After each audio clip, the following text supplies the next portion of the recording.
महापालिकेचा त्यांच्या तिजोरीतला पैसा हा मुंबईकर करदात्यांकडून जातो. मी एक मुंबईकर म्हणून पैसे भरतो, वाईट वाटलं म्हणून बोललो, ठीक आहे. अहो, मी पण महाराष्ट्रीयन आहे. या महाराष्ट्र सरकारच्या तिजोरीत जाणारा पैसा तोही माझ्याच कररूपी योगदानातून जमा होतोय. मग त्यातला एवढा मोठा चंक हा जर असा भ्रष्टाचारी मार्गानं हे भलतेच कोणतरी सोमेगोमे खात असतील आणि त्याची बिलं त्या खात्याच्या मंत्र्यांवर फुटत असतील, म्हणजे आता त्या मंत्र्यांच्या त्या पर्टिक्युलर खात्यांच्या मंत्र्यांची नावं जेव्हा माझ्या समोर आली तर म्हटलं, अरे हा माणूस भ्रष्टाचारी कसा असेल?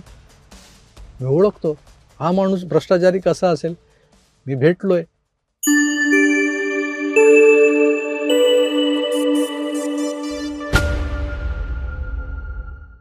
काही तासांपूर्वीच मुंबई महानगरपालिकेतल्या सोशल मीडियाच्या बजेटमधल्या झोलबद्दल किंवा न झालेल्या झोलबद्दल आणि त्यावर महापौर ताईंना आलेल्या रागाबद्दल मी एक व्हिडिओ केला होता.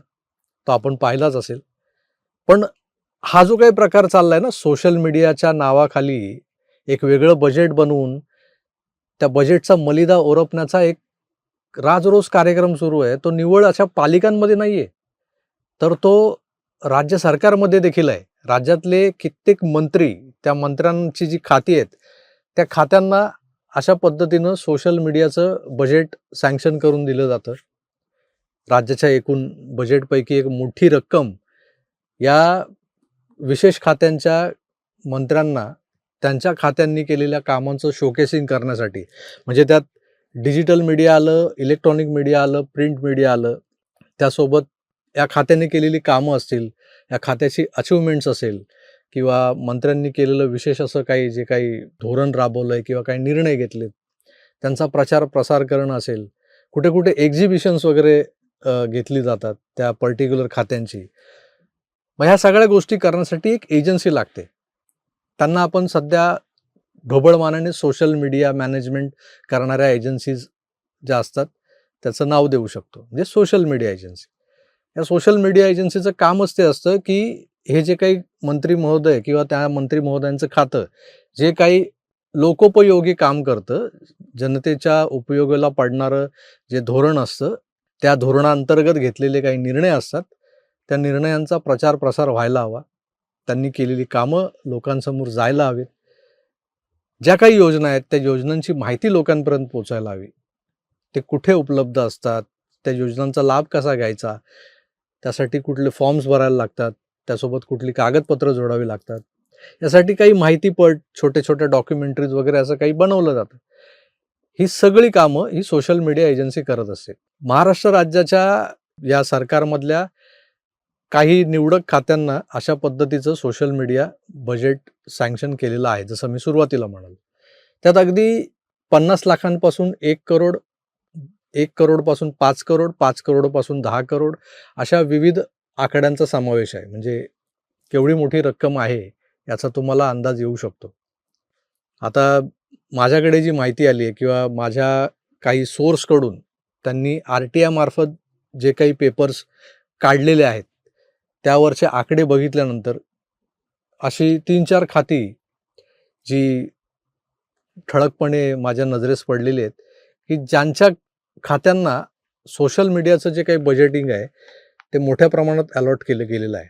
पण या सोशल मीडिया बजेटचा वापर नेमका कसा होतो, हे देखील मला त्याच मंडळींनी काही डिजिटल पुराव्यांच्या मार्फत दाखवून दिलेलं आहे, की हा जो काही निधी येतो तो जातो कसा?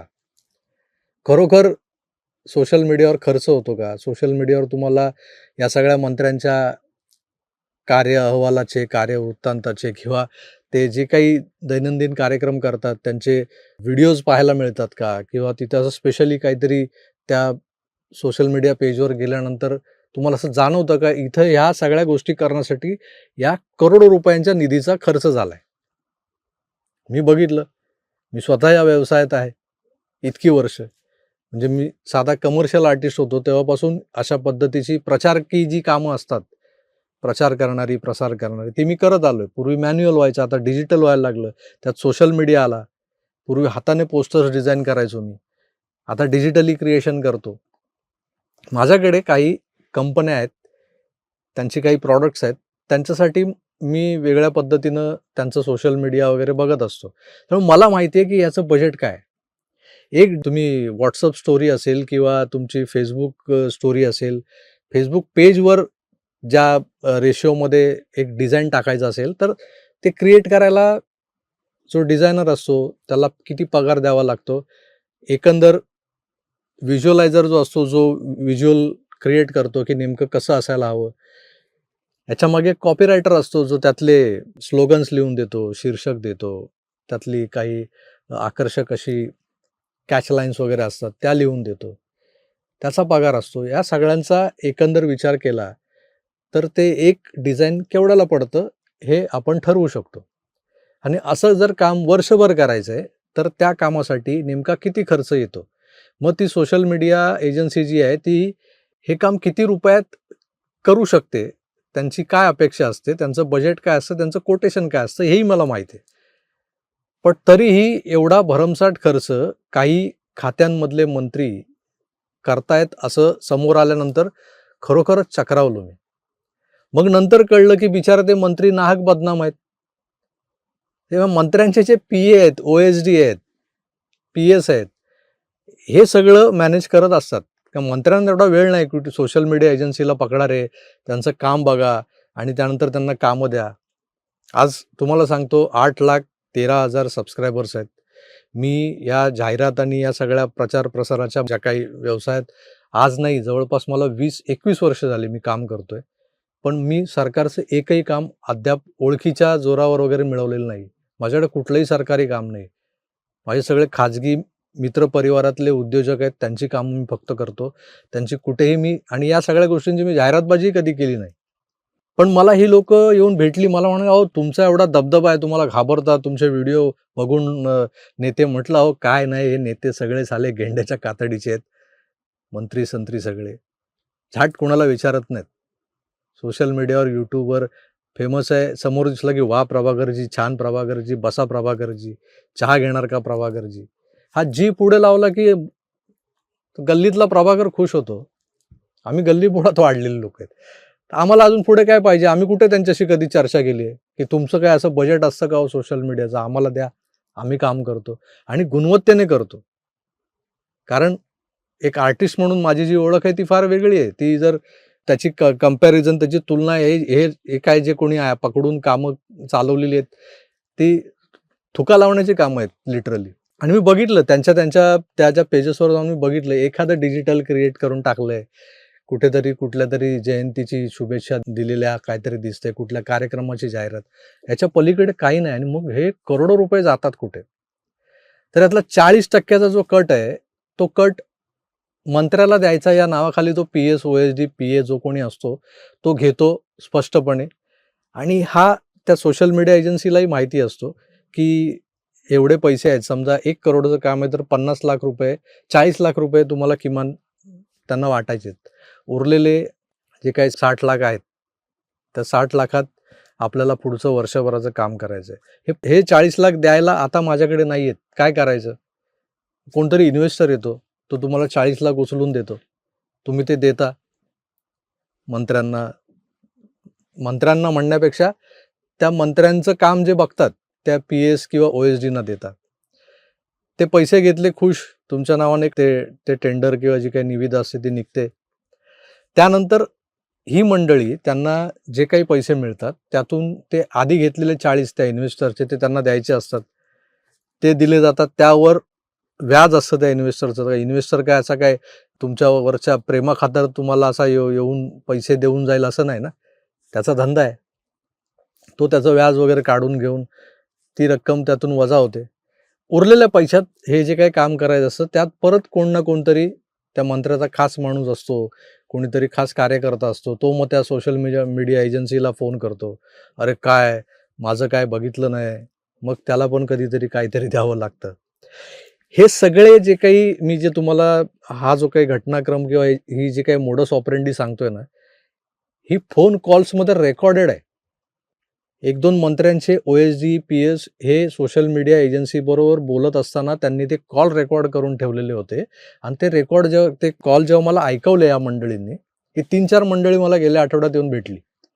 त्यांनी मला हे सगळं सांगितलं, दाखवलं, हे पेपर दाखवले. म्हटलं मला पुरावे द्या. हे पुरावे सगळे समोर आल्यानंतर मी ठरवलं की यावर बोलायला हवं. महापालिकेचा त्यांच्या तिजोरीतला पैसा हा मुंबईकर करदात्यांकडून जातो. मी एक मुंबईकर म्हणून पैसे भरतो. वाईट वाटलं म्हणून बोललो. ठीक आहे. अहो, मी पण महाराष्ट्रीयन आहे. या महाराष्ट्र सरकारच्या तिजोरीत जाणारा पैसा तोही माझ्याच कररूपी योगदानातून जमा होतोय. मग त्यातला एवढा मोठा चंक हा जर असा भ्रष्टाचारी मार्गानं हे भलतेच कोणतरी सोमे-कोमे खात असतील आणि त्याची बिलं त्या खात्याच्या मंत्र्यांवर फुटत असतील. म्हणजे आता त्या मंत्र्यांच्या त्या पर्टिक्युलर खात्यांच्या मंत्र्यांची नावं जेव्हा माझ्यासमोर आली, तर म्हटलं, "अरे, हा माणूस भ्रष्टाचारी कसा असेल? मी ओळखतो. हा माणूस भ्रष्टाचारी कसा असेल? मी भेटलोय." पण आता ते मंत्री म्हटला, की इकडून-तिकडून काही ना काही चालू असतं दुकानदारी. त्यामुळे आपण काय असं एकदम धुतल्या तांदळासारख्या लोकांवर बोलतोय असंही समजून चालायचं नाही. अहो, पण हा सोशल मीडियाच्या नावाखाली चाललेला जो भ्रष्टाचार आहे ना, तो कुठेतरी थांबवायला हवा. तुमच्या खात्याची कामं आहेत, ती कामं तुमच्याकडे घेऊन येणारे दलाल फिक्स आहेत मंत्रालयात. ते तुम्हाला प्रत्येक फाईल मागे कट देतात. आता कट मिळाल्यानंतर तो कसा वाटप होतो, कुठपर्यंत जातो, वरपासून खालपर्यंत हे सगळं मला माहिती आहे. मी स्वतः आमदारांचा पी-ए म्हणून 10 वर्ष काम केलेलं आहे. हे सगळं जवळून बघितलेलं आहे. त्यामुळं ह्या सगळ्या कुणाला तरी काय 2 पैसे मिळतायत म्हणजे एखादं काम होतंय, त्या कामासाठी काहीतरी असं नारळ फोडावा लागतो देवळात. तसं नारळ फोडणं, काहीतरी दानदक्षिणा देणं, नंदीला हात लावणं, हे सगळं होतच असतं. त्याला एक चांगला शब्द आहे, त्याला एक फाईलवर वजन ठेवणं किंवा अंडर द टेबल काहीतरी देणं-घेणं असं म्हणतात. तर हे आताच नाही, वर्षानुवर्ष चाललंय. तर ते समजू शकत होतो. पण सोशल मीडिया हा जो विषय आहे ना, त्या सोशल मीडियात आज आम्ही YouTubeच्या माध्यमातून, Facebookच्या माध्यमातून, Instaच्या माध्यमातून मागची 6 वर्ष कुठल्यातरी विचारसरणीला फॉलो करतोय, त्यांच्यासाठी लढतोय. अगदी तळहातावर शीर घेऊन लढतोय. एवढं सगळं करत असताना आमच्या पदरात काय पडतंय हा विचार बाजूला ठेवा. कारण ती मंडळी आली, ती मुद्दाम आग लावायलाच आली होती. तुम्हाला काय मिळालं? तुम्ही काय करता? तुम्हाला कोण काय देतं? काय नाही? कोण विचारतं का? नाही. समोर दिसला तर चहा पाजतात. हो. हे बघा. अर्ध्याधिक परप्रांतीय आहेत. त्यांची नावं बघा. आणि ह्या सगळ्या मंडळींना हे तुम्ही ज्यांच्यासाठी बोलता, भांडता, ते मंत्री, त्यांच्या मंत्र्यांची जी खाती आणि त्यांचे OSD, PS असा भ्रष्टाचार करून ही सोशल मीडियाची कंत्राटं वाटत असतात. तर म्हटलं यातलं आम्हाला काही नको. ₹1 नको. भ्रष्टाचारानं येणारा ₹1ही घेतला नाही म्हणून आजवर टिकून आहोत. आणि छातीठोकपणे कुणालाही अरेला कार्य करू शकतो. जर आमचेच हात बरबटलेले असेल तर आम्ही कशाला कुणाला काय विचारायला जाणार? त्यामुळे आम्ही काही न घेता देता आमच्या समोर जे काही येतंय त्याच्यावर बोलायला मोकळे आहोत. त्यामुळे हे जे काही घडतंय ना, सकाळी महापालिकेतला विषय मांडला.